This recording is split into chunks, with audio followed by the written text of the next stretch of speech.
Je disais que j'étais très honoré de cette invitation du PRCF à l'occasion de son 20e anniversaire.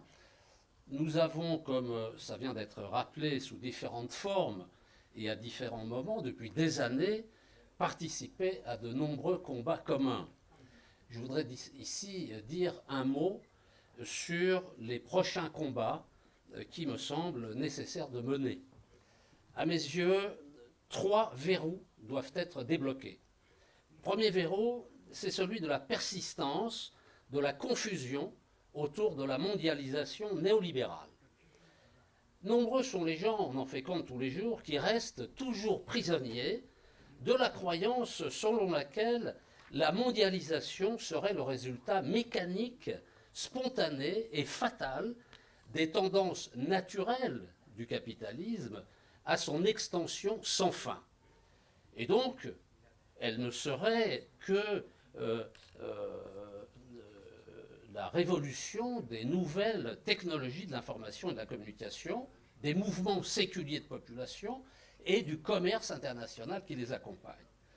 Tous ceux qui croient ça oublient que la mondialisation d'aujourd'hui est néolibérale et que c'est même sa caractéristique principale. La mondialisation néolibérale est un processus d'essence politique. Ce n'est pas économique, d'abord. Ce processus trouve ses fondements dans la nécessité pour les classes dominantes de la triade, c'est-à-dire Amérique du Nord, Europe de l'Ouest et Japon, de redresser un rapport de force qui était de plus en plus défavorable dès le milieu des années 70 et qui dégradait les taux de profit. Ce rapport de force défavorable pour la classe dominante résultait de la convergence des effets de multiples phénomènes. Le New Deal aux États-Unis de 1933, les fronts populaires en France et en Espagne en 1936, les régimes d'économie mixte en Europe de l'Ouest de 1944 à 1948, la décolonisation des années 60 et 70, l'émergence du mouvement des pays non alignés, l'existence de l'URSS et du camp socialiste, quoi que l'on pense de ces régimes politiques, et les puissantes luttes ouvrières et de la jeunesse en Occident, particulièrement autour de 1968. Il fallait donc que les classes dominantes de la triade reprennent la main, redisciplinent la classe ouvrière et la jeunesse, ainsi que les pays du tiers-monde avec les plans d'ajustement structurel, et affaiblissent les pays du camp socialiste. Pour redresser le rapport des forces et le taux de profit, ce projet va reposer sur 4 piliers. Le libre-échange, la libéralisation financière, les traités internationaux et les institutions multilatérales qui sont les gardiens de l'ordre néolibéral mondial. Tout le monde sait de quoi on parle ici. C'est l'OTAN, c'est le FMI, c'est la Banque mondiale, c'est le système de l'Union européenne, c'est l'OMC.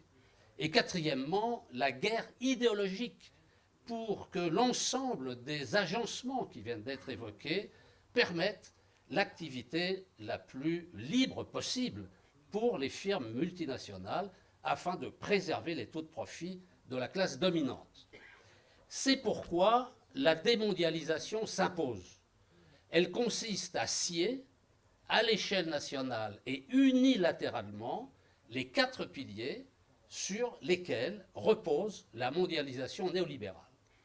La sortie de l'OTAN, de l'OMC, du FMI, de la Banque mondiale, du système de l'Union européenne est alors fondamentale. Le contexte géopolitique actuel, d'ailleurs, avec la montée en puissance des BRICS, malgré leurs contradictions, n'a jamais été aussi favorable à cette perspective. Sans sortir du système de la mondialisation néolibérale et de son avant-garde, qui est le système de l'Union européenne, rien n'est possible en matière de développement économique harmonieux, de coopération internationale, de politique de progrès social et environnemental, de démocratie. C'est parce que les grandes forces politiques et syndicales refusent cette perspective que nous sommes dans une crise systémique sans fin. Toute l'action politique et syndicale ne restera qu'une gesticulation pathétique si ces questions ne sont pas mises au cœur de leurs préoccupations. Le deuxième verrou est celui qui est appelé, que certains appellent, le piège mitterrandien. Il se met en place au moment de l'introduction des politiques néolibérales en juin 1982, avec un renforcement en mars 1983. Le piège mitterrandien a pour but d'offrir de nouvelles perspectives à un électorat de gauche très déçu, accablé par la trahison des socialistes, et ajoutons du PCF, et de manœuvrer pour garder le pouvoir. Aucune analyse critique n'a été faite par le PS, ni par le PCF, qui ne quittera le gouvernement qu'en juillet 1984, c'est-à-dire plus de 2 ans après le premier plan de rigueur. François Mitterrand et le PS savaient très bien que l'abandon des promesses électorales autour du slogan « Changer la vie » allait provoquer un cataclysme dans l'électorat de gauche. Il fallait donc redonner de l'espoir, bâtir une nouvelle stratégie pour éviter la catastrophe qui s'annonçait aux législatives de 1986. Et même, pourquoi pas, tenter de gagner la présidentielle de 1988. Mitterrand et le PS ont donc décidé de promouvoir le Front National et de le faire monter électoralement pour diviser la droite et jouer sur le vote utile lors des seconds tours des élections législatives et présidentielles. C'est ainsi que le piège mitterrandien va naître et comporter 5 volets. Premièrement, ouvrir les médias audiovisuels à Jean-Marie Le Pen dès 1982. Deuxièmement, fabriquer dans le même mouvement l'antidette au poison du FN avec la création de SOS Racisme afin de faire glisser le débat public des questions sociales sur les questions sociétales et identitaires.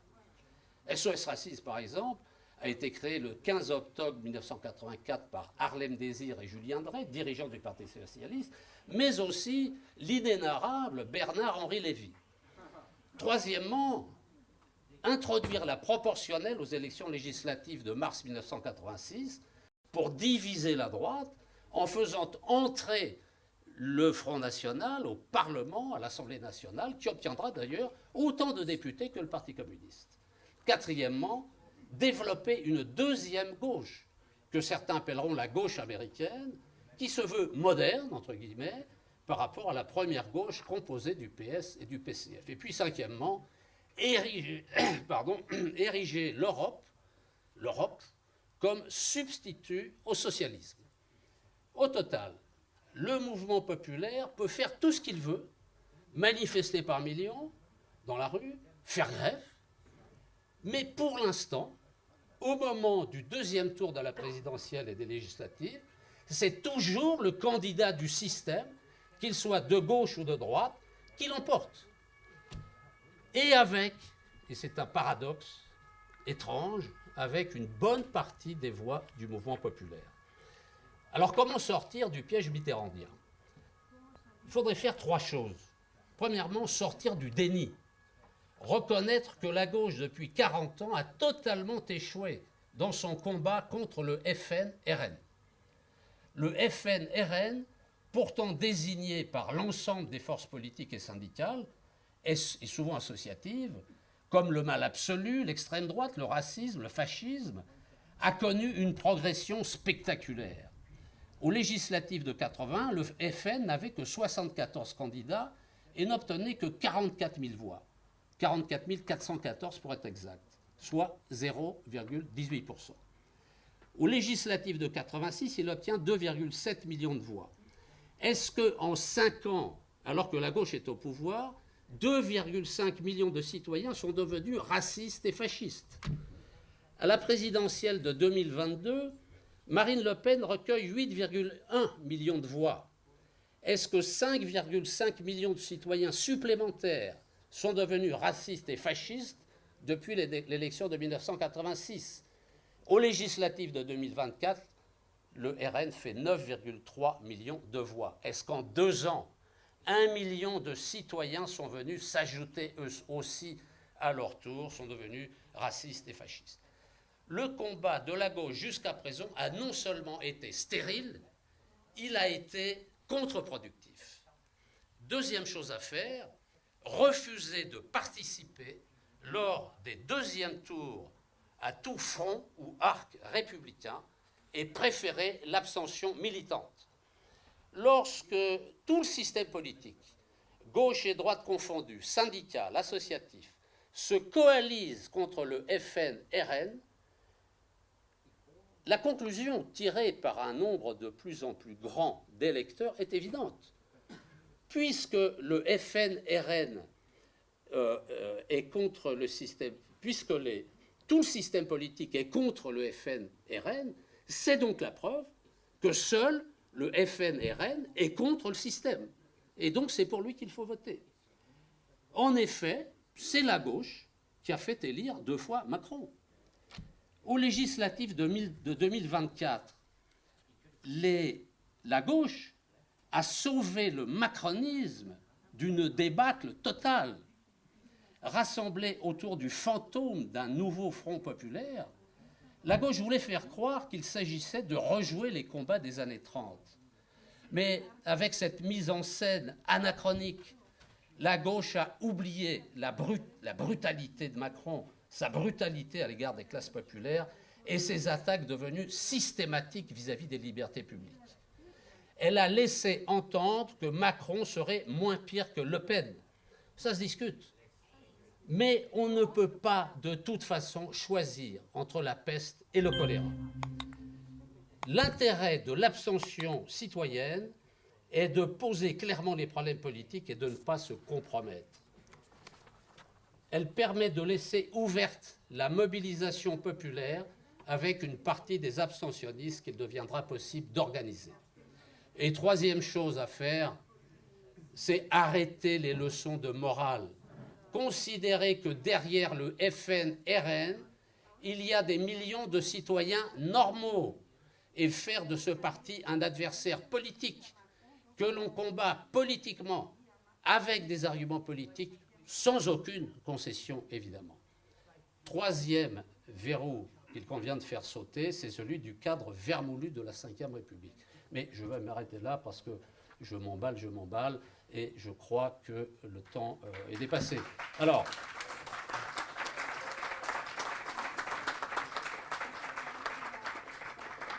juste un mot quand même pour conclure.